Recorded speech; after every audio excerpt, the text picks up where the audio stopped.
Hello, good evening. I'm Dr. Rajiv.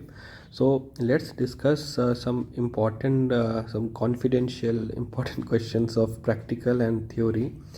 Let's see, like important topics is very important in pharmacology, right? So let's see, like for P drug, I'll suggest like to go through for angina and MI. Okay. So in MI, like what kind of sign is present? A Levine sign, constricting pain is there. Levine sign is present. Okay, so this is like a medicine. Levine sign. Okay, constricting sign is present. So this will you will get in medicine also. तो ECG is also important for MI. ST elevation है ना, ये सब जानना है. सो angina means pen, chest में pen होता है तो इसलिए नाइट्रेट्स हम देंगे पी ड्रग में, है ना. मेरा जो चॉइस रहेगा सबलिंगुअल देंगे, रूट बता सकते हो, कॉस्ट इफेक्टिवनेस बताना होगा. तो पी ड्रग का सारा क्राइटेरिया के बारे में डिस्कस करके फिर हम लोग इसको पूरा बनाएंगे, है ना. एमआई में ठीक है, रोल ऑफ ऑक्सीजन जो हो गया, सिर्फ एमआई का ट्रीटमेंट में सीधा ये स्टार्ट मत कर देना. एमआई का ट्रीटमेंट में पूरा ऑक्सीजन से लेके मॉर्फिन से लेके हर चीज़ बताना है कि एमआई में हम लोग को क्या क्या देना है, ठीक है. उसके बाद फिर चूज़ करना है. यूटीआई में दो चीज़ है. यूटीआई में एक इकोलाई होता है और एक प्रोटीएज होता है. और इकोलाई जो होता है उसमें हम लोग को यूरिन को एल्कलाइन करना होता है. एल्कलाइज़र हम लोग देते हैं, ठीक है. एल्कलाइज़र, यूरिन एल्कलाइज़र देते हैं. उससे क्या होता है कि इकोलाई वहाँ पे ख़त्म होता है और साथ में हम लोग क्या करते हैं, दवाई देते हैं, ठीक है. अगर मान लो एजिथ्रोमाइसिन दिए, ठीक है. पहले क्लोरामफेनिकॉल ये सब मतलब देते थे, मतलब क्लोरामफेनिकॉल नहीं, सेफ्ट्रियाक्सोन, ठीक है, एजिथ्रोमाइसिन इस ग्रुप में देते थे. अगर मान लो कॉम्प्लिकेटेड या अनकॉम्प्लिकेटेड, दो चीज़ हो गया. मतलब कॉम्प्लिकेटेड मतलब हो गया कि वो सिस्टाइटिस भी कॉज कर सकता है और उसके साथ में सिस्टमिक इन्फेक्शन के साथ फीवर भी आ सकता है, ठीक है. तो ये सब जो कॉम्प्लिकेशन होता है तो वहाँ पे हम लोग एडिशनल हम लोग को दवाई भी देना होगा with respect to the other complication also, ठीक है. तो ये चीज़ इंपॉर्टेंट हो गया. प्रोटीएज का अगर होता है तो यूरिन को एसिडिक बनाना पड़ता है, यूरिन को एसिडिक बनाना पड़ता है, ठीक है. उसमें अल्कलाइज़र नहीं देना होता है नहीं तो प्रोटीएज अल्कलाइज़र से और बढ़ जाएगा, ठीक है. तो ध्यान देना है कि यूटीआई अगर होगा तो प्रोटीएज से हो रहा है कि इकोलाई से हो रहा है और दवाई उसी हिसाब से चूज़ करना है. टाइफाइड, यस, पहले उसमें क्लोरामफेनिकॉल पहले यूज़ करते थे.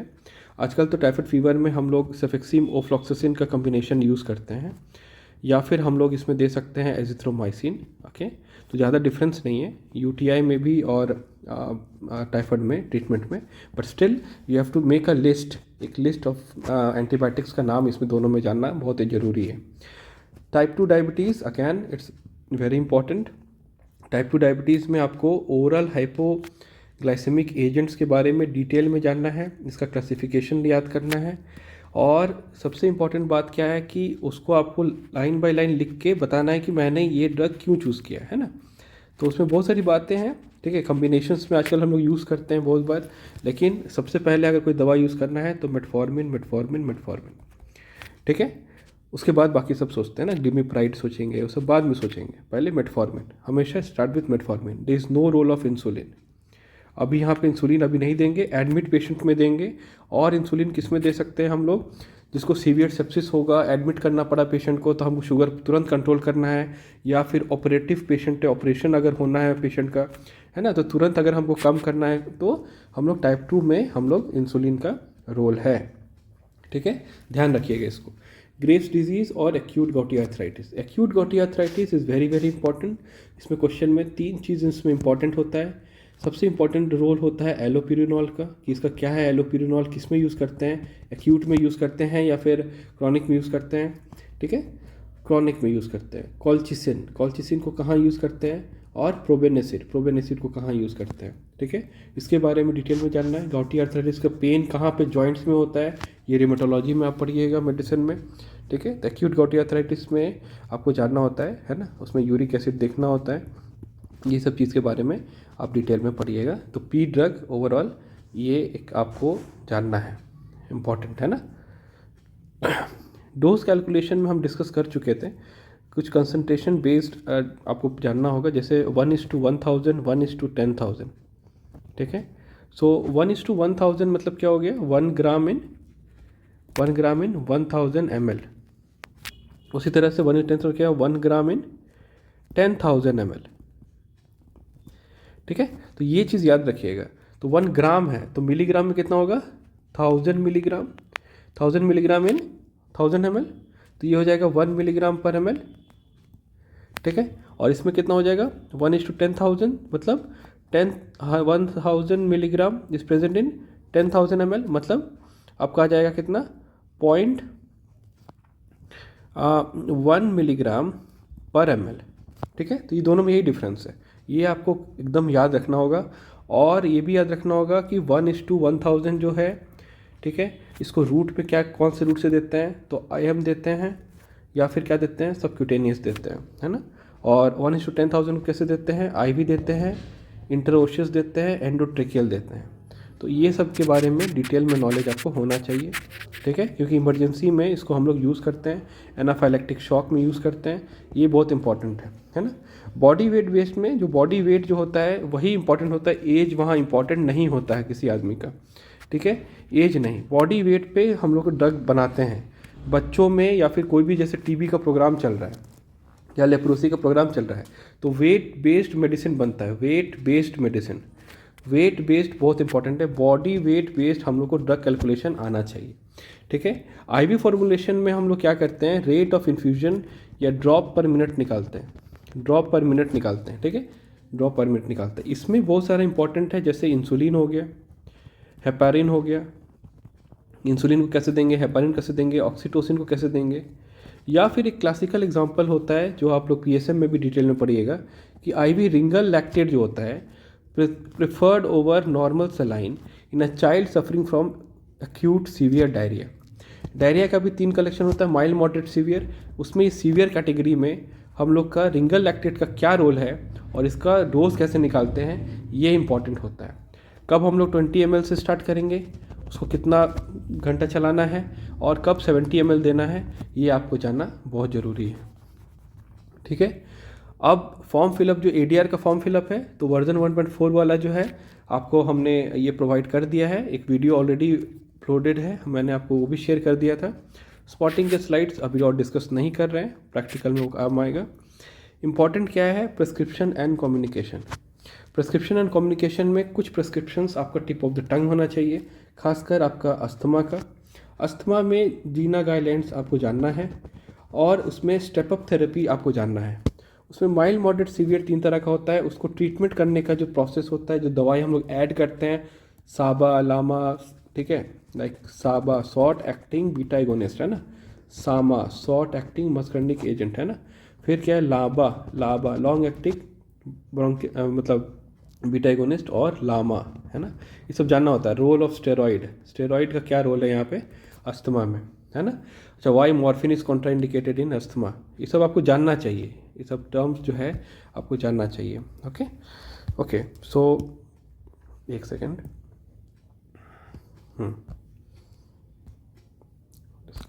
राइट, ओके, सो ये हो गया आपका अस्थमा, ये हो गया आपका मलेरिया। अगेन मलेरिया जो हो गया, मलेरिया जो है उसमें आपको जानना होगा, ये सब प्रोग्राम्स के बारे में बता रहा था। RNTCP पहले प्रोग्राम था ट्यूबरक्लोसिस का, अभी उसका नाम है नेशनल ट्यूबरक्लोसिस एलिमिनेशन प्रोग्राम। उसी तरह से नेशनल लेप्रोसी एलिमिनेशन प्रोग्राम, उसी तरह से नेशनल मलेरिया कंट्रोल प्रोग्राम। ये आपको जानना है, ये तीनों आपको जानना है, ये बहुत ज़रूरी है। ठीक है, ये बहुत ज़रूरी है। और अगर मलेरिया किसी पेशेंट को होगा तो उस पेशेंट को आप क्या दवाई दीजिएगा, क्या प्रिस्क्रिप्शन लिखिएगा, आपको बताना होगा, आपको डिफेंड करना होगा। तो प्रिस्क्रिप्शन एंड कम्युनिकेशन में आपको डिफेंड करना होगा कि आपने ही पेशेंट को दिया, आपने क्यों दिया। उसी तरह से P ड्रग में आपको डिफेंड करना होगा, you have to defend your diagnosis तो दिया रहेगा, आपको डिफेंड करना है कि मैंने ये ट्रीटमेंट काहे दिया, मैंने इसको क्यों दिया, है ना।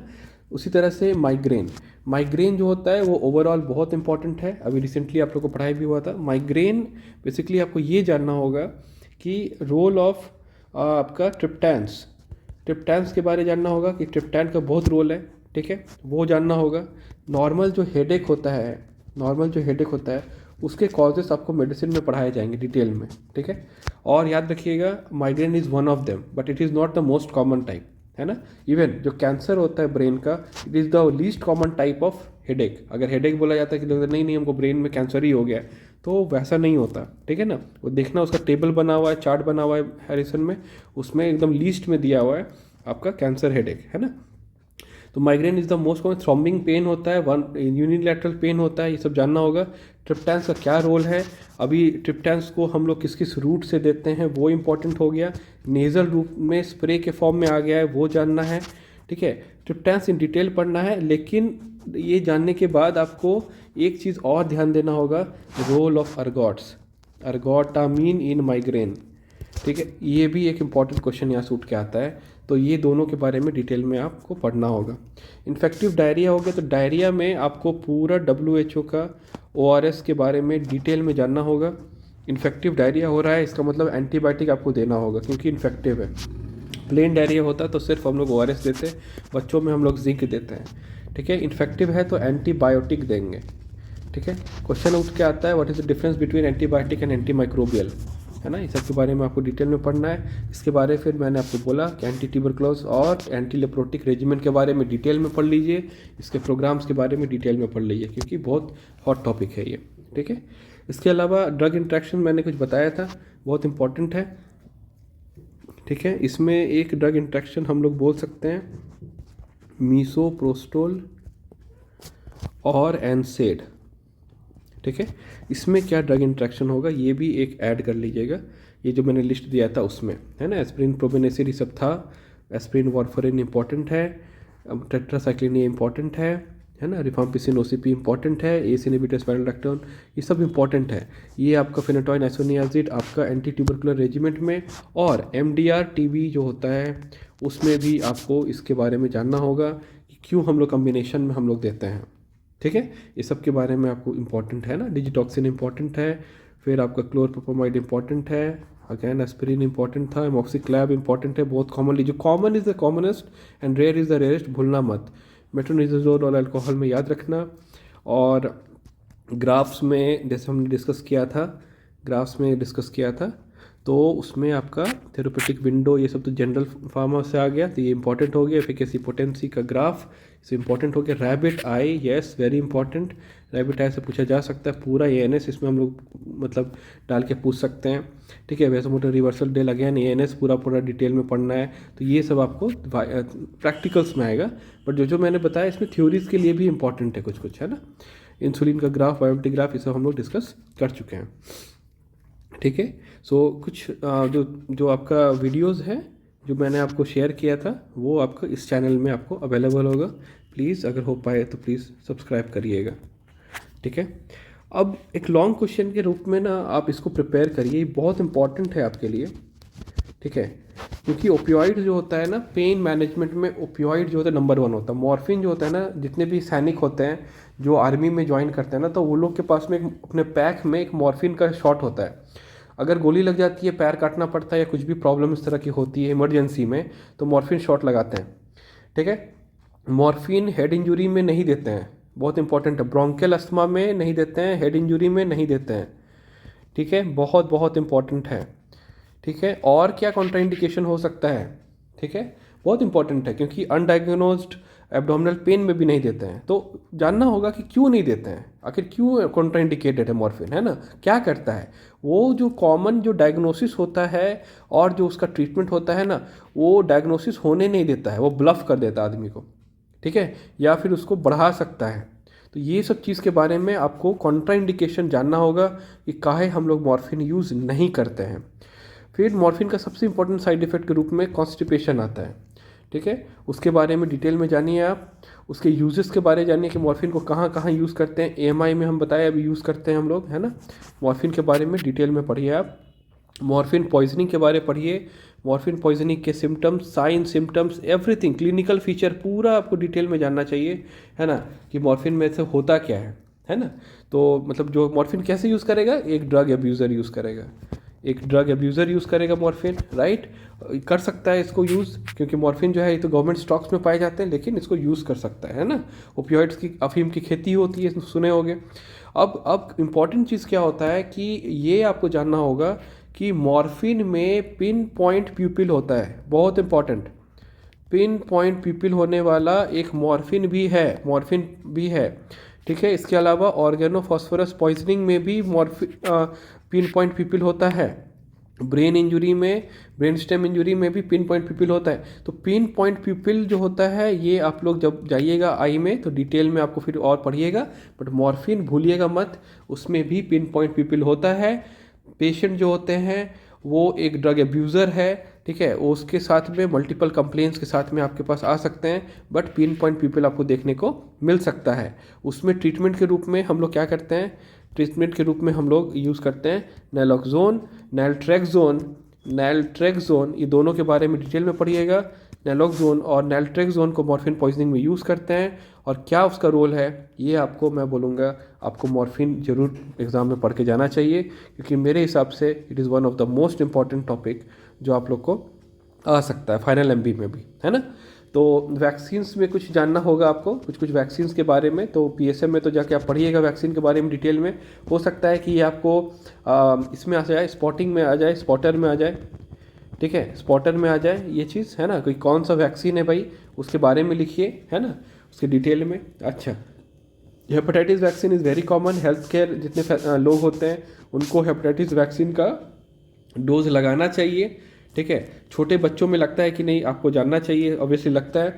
पेंटावेलेंट वैक्सीन लगती है साथ में, है ना। पेंटावेलेंट वैक्सीन के साथ में हेपेटाइटिस बी का क्या है रोल, वो सब चीज़ के बारे में आप जान लीजिए, है ना। और ये इंपॉर्टेंट, अच्छा, इन्फ्लुएंजा का वैक्सीन हर साल लगता है, ठीक, ये सब चीज़ के बारे में आप जान लिए, ये सब चीज़ इंपॉर्टेंट हो गया। अब हो गया आपका नॉर्मल, अगला चीज़ जो है वो है विटामिन डेफिशिएंसी। विटामिन डेफिशिएंसी में विटामिन ए से रिलेटेड अगर बोले तो नाइट ब्लाइंडनेस इंपॉर्टेंट है, बहुत इंपॉर्टेंट है नाइट ब्लाइंडनेस, ठीक है। ये सब चीज़ के बारे में आपको जानना चाहिए। विटामिन डी में रिकेट्स हो गया, रिकेट्स आपके लिए इंपॉर्टेंट हो गया, है ना। ऑस्टियोमलेशिया आपके लिए इंपॉर्टेंट हो गया। ये स्कर्वी इससे होता है, स्कर्वी से क्या होता है, ठीक है। जेम्स लिंड सबसे पहला जो है RCT रैंडमाइज कंट्रोल ट्रायल जो है वो आपका अपने सेलर्स पे किए थे जेम्स लिंड, है ना। वो स्कर्वी को सबसे पहले खोजा गया था। रैंडमाइज कंट्रोल ट्रायल जब आप लोग MD करिएगा तब आपको इसमें वाइवा में क्वेश्चन पूछा जाता है कि सबसे पहला जो रैंडमाइज कंट्रोल ट्रायल कौन किए थे, तो जेम्स लिंड किए थे। वो साइट्रस फ्रूट्स अपने सेलर लोग को खिला के, ठीक है, स्कर्वी से बचा लिए थे। तो ये सबसे पहले रैंडमाइज कंट्रोल ट्रायल था, है ना, क्योंकि कुछ लोग को दिया गया था, कुछ लोग को नहीं दिया गया था। फिर विटामिन B1, विटामिन B12, ये सब आपके लिए इंपॉर्टेंट है, ये सब आप थोड़ा सा पढ़ के रखिएगा मेरे हिसाब से, कि ये सब आपको एग्ज़ाम में आ सकता है, ठीक है, आना चाहिए, ठीक है। चलिए, उसके बाद क्या है, कुछ टॉपिक्स हो गया इंपॉर्टेंट, जैसे post menopausal osteoporosis. Post menopausal osteoporosis में क्या होता है, एस्ट्रोजन क्या होता है, कम होता है। जब एस्ट्रोजन कम होता है तो हमको क्या कहते हैं, रिप्लेस करना होता है। तो ओरल कॉन्ट्रासेप्टिव पिल के बारे में आपको जानना चाहिए। और क्या क्या पोस्ट मेनोपॉजल सिंड्रोम होता है, इसके बारे में आप गायनी में पढ़िएगा, बहुत इंपॉर्टेंट टॉपिक है पोस्ट मेनोपॉजल सिंड्रोम। लेकिन post menopausal osteoporosis is very very important, ठीक है। Osteoporosis as such is very important. Zoledronate, ये सब जो है दवाइयाँ हैं, ये सब शॉर्ट नोट पे आ सकता है, बहुत इंपॉर्टेंट है। Role of the two hormones calcitonin and parathormone, ठीक है, ये बहुत इंपॉर्टेंट है। कैल्सिटोनिन क्या करता है, ब्लड से कैल्शियम को हटाएगा, है ना। जैसे इंसुलिन हटाता था, कैल्सिटोनिन सुनने में एक जैसे लगता है, ब्लड से हटाता है, बोन में जमा करता है, बहुत इंपॉर्टेंट है ना। तो what is the role of calcitonin, ये आपको पूछा जा सकता है, ठीक है। फिर उसी में इंपॉर्टेंट आ गया गाउटी आर्थराइटिस, हमने बताया था कॉल्चिसिन, एलोप्रिनॉल और प्रोबेन का क्या रोल है, एक्यूट है कि या क्रॉनिक है, वो आपको जानना होगा। माइग्रेन में ट्रिप्टैन एर्गोट्स इंपॉर्टेंट हो गए। एनसेट को लॉन्ग क्वेश्चन के रूप में भी आप रेडी करके रख सकते हैं, क्योंकि उसमें COX-2 इनहिबिटर के बारे में डिटेल में पढ़ना होता है। प्रेफरेंशियल टाइप, फिर आपका प्रिफर्ड टाइप क्या होता है ना, ये सब आपको जानना होता है। सेलेक्टिव जो होता है, ठीक है, उसका मैकेनिज्म एक्शन जानना है, साइड इफेक्ट के बारे में जानना है, और रूमेटॉइड आर्थराइटिस में कैसे उसका यूज़ है वो जानना चाहिए। फिर आता है मेथोट्रेक्सेट, ये आपके लिए इंपॉर्टेंट हो गया। सोरियासिस और रूमेटॉइड आर्थराइटिस दोनों में यूज़ करते हैं। और सबसे रामबाण जो होता है वो होता है स्टेरॉइड्स क्या होता है, उसका यूज़ जानना होता है कि हर जगह यूज़ करते हैं। जैसे फॉर एग्जांपल ब्रोंकियल अस्थमा में यूज़ करते हैं, अभी आपको गीना गाइडलाइंस के बारे में डिटेल में पढ़ना चाहिए, और कैसे हम लोग ब्रोंकियल अस्थमा में उसको यूज़ करते हैं ये जानना चाहिए, ठीक है। और अदर इन्फ्लेमेटरी कंडीशन में कैसे उसको यूज़ करते हैं ना। कॉन्ट्राइंडिकेशन में क्या है, ऑस्टियोपोरोसिस में उसको यूज़ नहीं करते हैं, ठीक है, क्यों? क्योंकि वो बोन का फॉर्मेशन में हैम्पर करता है। कैसे करता है वो आपको पढ़ना चाहिए, ठीक है। और स्टेरॉइड का साइड इफ़ेक्ट जानना चाहिए, और स्टेरॉइड को कभी भी सडनली स्टॉप नहीं करते हैं। ये आपके लिए बहुत इंपॉर्टेंट पॉइंट हो गई। स्टेरॉइड को सडनली विड्रॉ नहीं करते हैं। क्यों नहीं करते हैं? वो आपको हाइपोथैलेमस पिट्यूटरी एक्सिस के बारे में पढ़ना चाहिए, और मेरे हिसाब से आपको फिजियोलॉजी में भी बताया गया होगा, ये सब के बारे में इंपॉर्टेंट है। क्लासिफिकेशन में आपको कुछ classification tip of the tongue होना चाहिए, खासकर इस सेमेस्टर के लिए, क्योंकि ओवरऑल आपको ये एमबी में भी पूछा जा सकता है कि एनसेड का क्लासीफाई करो, ओपियोइड्स को क्लासीफाई करो, एंटी हिस्टामिन को क्लासीफाई करो, both primary and secondary type, first generation second generation, first generation and second generation, ठीक है। बहुत इंपॉर्टेंट है दोनों का, ठीक है। इसमें से कौन सा सिडेटिव होता है, कौन सा ट्रक ड्राइवर को नहीं देते हैं, कौन सा देते हैं, ठीक है। फर्स्ट जनरेशन नहीं देते हैं क्योंकि वो नींद करा सकता है, सिडेटिव होता है। सेकंड जनरेशन दे सकते हैं ट्रक ड्राइवर को और पायलट को। ये पूछा जा सकता है कि पायलट को कौन सा एंटी हिस्टामिनिक नहीं देंगे, सब हम लोग डिस्कस किए थे क्लास में। एंटीवायरल जो है, रेट्रोवायरल, इसमें आपको बहुत इंपॉर्टेंट है एड्स इंपॉर्टेंट है ना। नैको के बारे में पूछा जा सकता है, हमको लगता है ये सब पीएसएम में आएगा, बट एड्स इंपॉर्टेंट है। हेपेटाइटिस बी इंपॉर्टेंट है, बार बार बोल रहे हैं, हेपेटाइटिस बी इंपॉर्टेंट है, इन्फ्लुएंजा इंपॉर्टेंट है। ये तीन में से एक तो गारंटी आएगा पक्का, क्योंकि एंटी रेट्रोवायरल जो होता है वो एक क्लासिकल टॉपिक है, बर्निंग टॉपिक है कोविड के बाद, और इसका वैल्यू बढ़ गया है, ठीक है। तो गारंटी क्वेश्चन आ ही सकता है ना। तो क्लासिफिकेशन जरूर पढ़ के रखिएगा। मसल रिलैक्सेंट्स के बारे में जरूर पढ़ के रखिएगा, बहुत स्मूथ मसल रिलैक्सेंट और स्केलेटल मसल रिलैक्सेंट, खासकर स्केलेटल मसल रिलैक्सेंट आपके लिए इंपॉर्टेंट है, क्योंकि वो जो है हम लोग रेगुलर मतलब यूज़ करते हैं, बहुत कॉमनली यूज़ करते हैं मसल रिलैक्सेंट्स। इसके बारे में जानिएगा। डायबिटीज़ में again oral hypoglycaemic agents is very very important, insulin is very very important. COX inhibitor NSAID के साथ आप पढ़िए और इसको पूरा अच्छे से ये कीजिए। कुछ पॉइजनिंग इंपॉर्टेंट हो गया। पॉइजनिंग में मैंने आपको अभी बताया था, डिस्कस किया था, ओपियोइड पॉइजनिंग, मॉर्फिन पॉइजनिंग के बारे में, ये एक आपके लिए इंपॉर्टेंट हो गया। पैरासिटामोल पॉइजनिंग में ये आपके लिए इंपॉर्टेंट हो गया। एस्पिरिन पॉइजनिंग में रे सिंड्रोम होता है, आपको रे सिंड्रोम करके भी शॉर्ट नोट आ सकता है, ये आपको जानना चाहिए। इसका किस डोज में होता है, ठीक है, एस्पिरिन का डिफरेंट डोजेस में होता है, वो इंपॉर्टेंट हो गया। बारबिटूरेट और मेटोट्रेक्सेट टॉक्सिसिटी में हम लोग क्या देते हैं, ये आपको जानना चाहिए। तो ओवरऑल मैं आपको 23 मिनट में लगभग मैं आपको एक ओवरऑल व्यू दे रहा था थ्योरी और प्रैक्टिकल के बारे में, क्या इंपॉर्टेंट है क्या नहीं है, ठीक है। मैं बस इतना ही बोलूँगा कि ऑल द बेस्ट, ठीक है। जो जानो अच्छा से जानो, ठीक है। गलत चीज़ ना जानो ना लिखो, साफ सुथरा लिखना, कोई चीज़ ब्लैंक मत छोड़ना, ठीक है। What ever you know about the topic right it down, ठीक है। पहले सोचो फिर लिखो। और मेरा जो स्ट्रैटेजी रहता है एग्ज़ाम देने का, और मैं आपसे जरूर डिस्कस करना चाहूँगा, जब क्वेश्चन पेपर हाथ में मिले, go through the question paper in first 5 minutes, ताकि ब्रेन को सोचने का टाइम मिल जाए कि भाई हमको कैसे करके आंसर देना है। क्योंकि आप तो पढ़े हो कम से कम 100 चीज़ और आएगा सिर्फ 10 चीज़, है ना। तो ब्रेन को बताना कि बेटा 10 चीज़ के लिए तैयार मतलब करना है, ठीक है। तो best of luck exam. Okay, thank you.